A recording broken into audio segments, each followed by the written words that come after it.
Now, the Democratic media has said that President Trump's going to blow all the CIA officers' cover if they are ideologically opposed to him or if they were involved in any investigations related to the January 6th protests against his claim that he won the original or first presidential campaign against President Biden, who's no longer in office.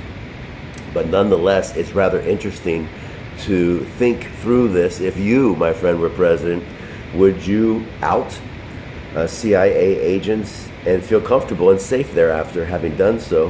And President Bush allegedly did so with Valerie Plame of the CIA, who Dick Cheney and others in the Bush administration apparently leaked information to the media about Valerie Plame's identity. And her husband was an ambassador to Africa, and he went public and he said the weapons of mass destruction claim against Iraq was false, and there was really no legitimate intelligence to warrant a war after 9/11 against Iraq.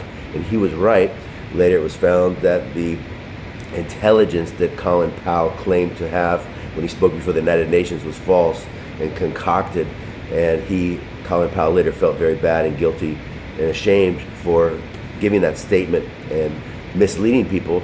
But the ambassador, Joseph, I forget his last name, Valerie Plame's husband, he himself wrote a book called The Politics of Truth, as I recall, and I read it. It's a very thick book and details some of the miscalculations of the Bush administration, and he went public against him as a Democrat and countered some of the intel and some of the statements that President Bush and his administration made. And thereafter, there was some blowback against his wife, Valerie Plame, and I believe they made a movie about her life story.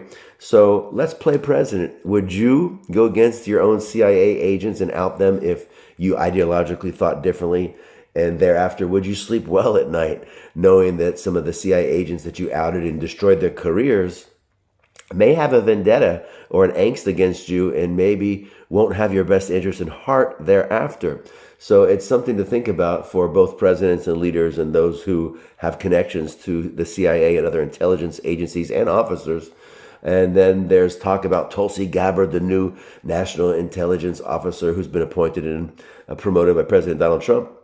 They say, well, she's not involved in the intelligence agency and she has no experience. Some of the former CIA agents and leaders and national intelligence directors have said, but maybe this is a positive. Maybe it's not a negative that she, first of all, is a woman, and most of these intelligence directors in the past have been men. So maybe she's not in the boys club. Maybe she doesn't adhere to protocol, and maybe she'll actually do right by the American people and our justice and legal system and seek first to advance the interest of the United States rather than these intelligence agencies and some of their little escapades in foreign theaters of war and serving multinational companies to profit them and themselves, sometimes under the table, as corporate security spies and thieves and so forth and so on.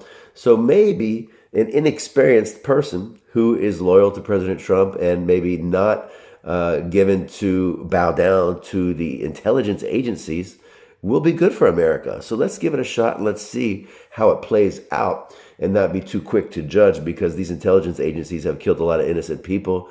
And even President Obama's administration has dumped a lot of drone bombs and killed a lot of innocent people in Pakistan and other parts of the world. 2/3 of the people killed by drones in Pakistan under President Obama were innocent. They were women and children, and they were mistargeted and not always hitting the terrorists that they thought they were going to take out. So a lot of these campaigns and theaters of war abroad are causing and creating more enemies for the United States daily, and therefore and thereby hindering our diplomacy and our peacemaking skills and tactfulness, and alienating people and creating more enemies in other countries. And that's not good for our homeland security.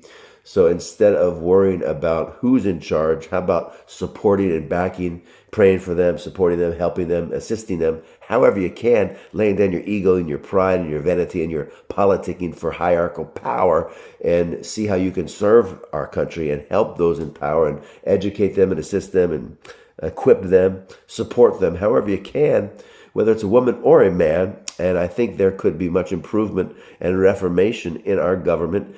And yes, there can be sometimes some corporate interest and greed involved in some of these decisions, which I'm concerned about with Elon Musk and other billionaires involved. But nonetheless, there could rightfully be some reformation and elimination of unnecessary positions that are not founding or following the founding fathers' true intent of the spirit of the Constitution and the creation of our nation and its government. And I think it could also cause there to be more peace abroad in the nations of the world. So let's see how it works, and let's be prayerful, mindful, and patient, because it can take time to bring about change. It doesn't happen overnight. Rome was not built in a day, and you cannot deconstruct or reconstruct or demolish some of these old institutions that have been misleading and misguiding us for decades. But they certainly can be removed and annihilated and obliterated if need be, and reinvest in our country, our infrastructure, what's truly important.